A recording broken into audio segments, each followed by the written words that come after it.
आज का हमारा टॉपिक है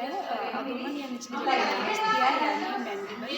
और इन्फेरियर मैक्सिलरी बोन। इससे पहले जो था हमारा कि सुपर मैंडिबल बोन यानी कि जो हमारी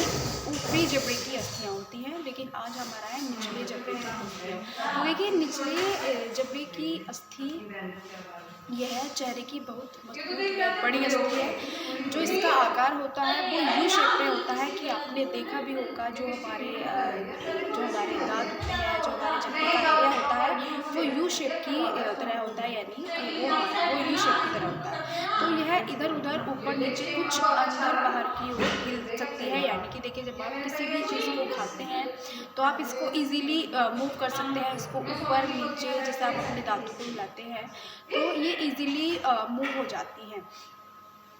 इसके दोनों ओर के भाग ऊपर की ओर कुछ लंबाई में जाकर के शंखास्थियों से जुड़े रहते हैं। निचले जबड़े में ही 16 दांतों के लिए 16 छेद होते हैं, यानी कि जो हमारे नीचे के जो 16 टीथ होते हैं, दांत होते हैं हमारे, उनमें उनके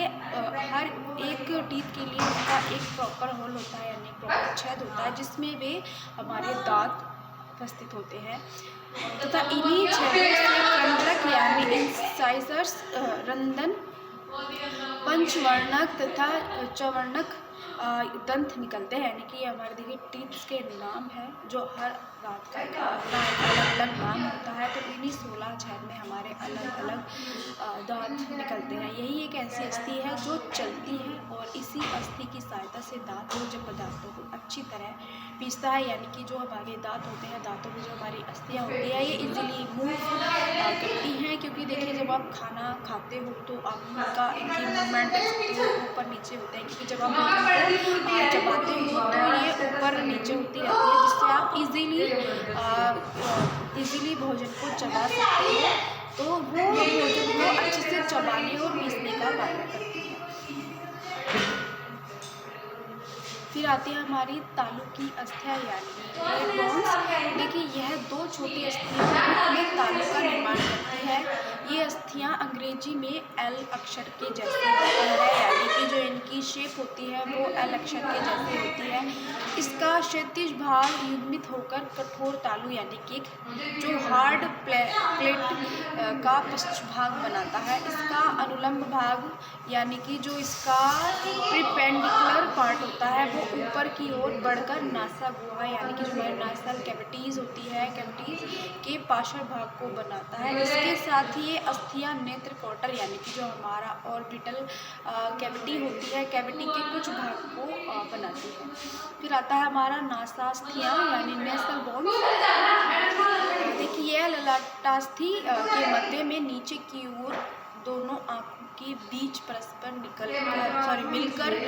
नक का सेतु यानी ब्लैटेज ऑफ द नोज बनाती है। ये अस्थियाँ पार्श्व दिशा में प्रीमैक्सिला तथा पश्चिम में ललाटास्थि यानी कि जो हमारी फ्रंटल बोन होती है से जुड़ी होती है, यानी कि जो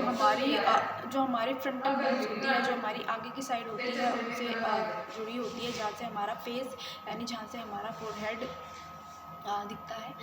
अग्र दिशा में ये बाह्य नासा छिद्र यानी कि एक्सटर्नल नेसल ओपनिंग के ऊपरी भाग को बनाता है।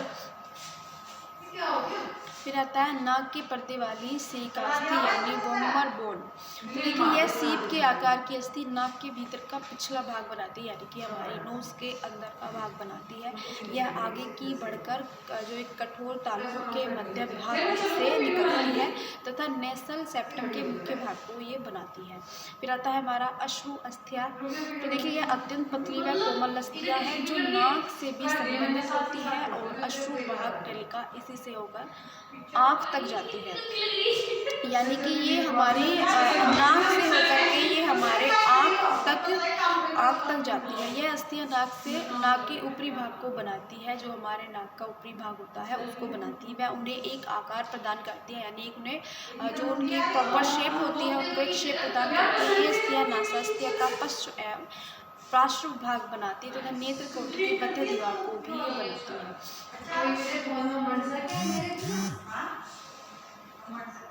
फिर आती है हमारी कपोलास्थियाँ यानी कि हमारी जाइगोमेटिक और चिक बोन्स। तो ये संख्या में 2 होती है यह चेहरे की सबसे उभरी हुई अस्थियाँ होती हैं जो दोनों ओर आँख में कनपटी के नीचे रहती है तथा दोनों ही ये गाल का भाग बनाती है, यानी जो हमारे दोनों चिक्स होते हैं दोनों साइड के, उन भाग का निर्माण करती हैं। ये अस्थियाँ चाकोर होती हैं और यह गाल को एक निश्चित आकार, यानी कि एक जो हमारे फेस की शेप होती है या एक आकार होता है, उसको आकार प्रदान करने के साथ साथ नेत्र क्वार्टर के बगल वाली दीवार तथा सतह के कुछ भाग को बनाती है। फिर आता है हमारा भीतरी नाक की अस्थियाँ या शंखाकृति अस्थियाँ, इंटीरियर टर्ब्यूनेट बोन्स। तो देखिए ये कुछ गोल व लंबी दो अस्थियाँ हैं जो नाक के भीतरी, यानी कि जो हमारा नाक का आंतरिक भाग होता है में उसमें स्थित होती है, और प्रत्येक शंखाकृति अस्थि यानी कि स्क्रोल के आकार की इसकी शेप होती है जो नासिका की पार्श्व दीवार को बनाती है।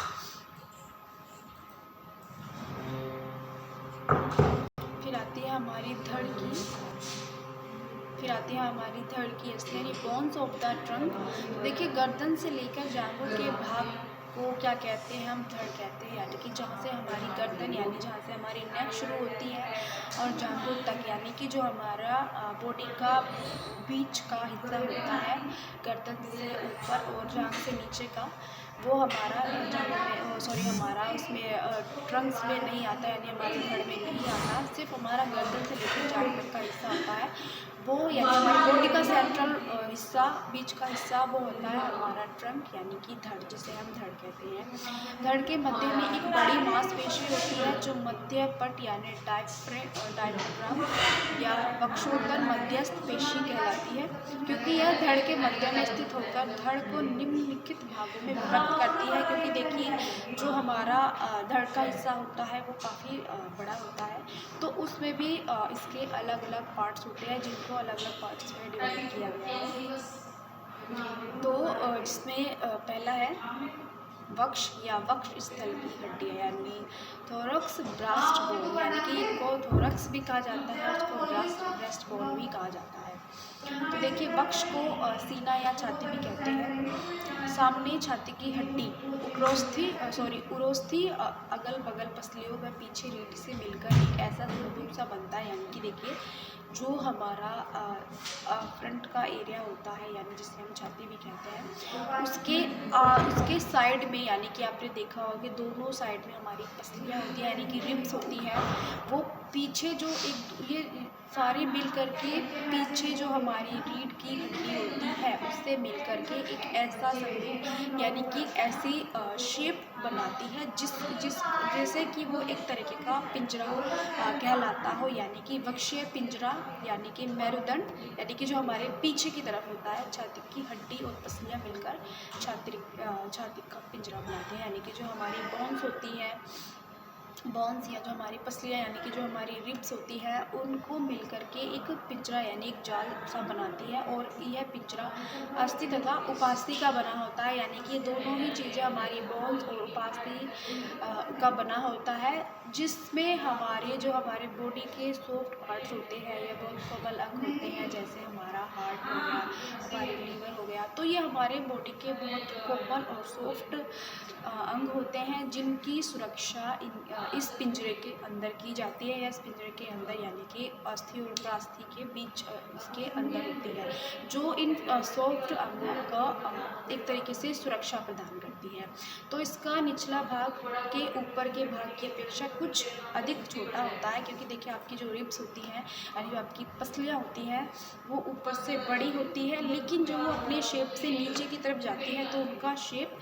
ऊपर के अकॉर्डिंग थोड़ा नीचे छोटा होता है, यानी कि ऊपर का बड़ा होता है और नीचे का बहुत ऊपर के अकॉर्डिंग छोटा होता है। इसके पीछे 12 कशेरुकाएँ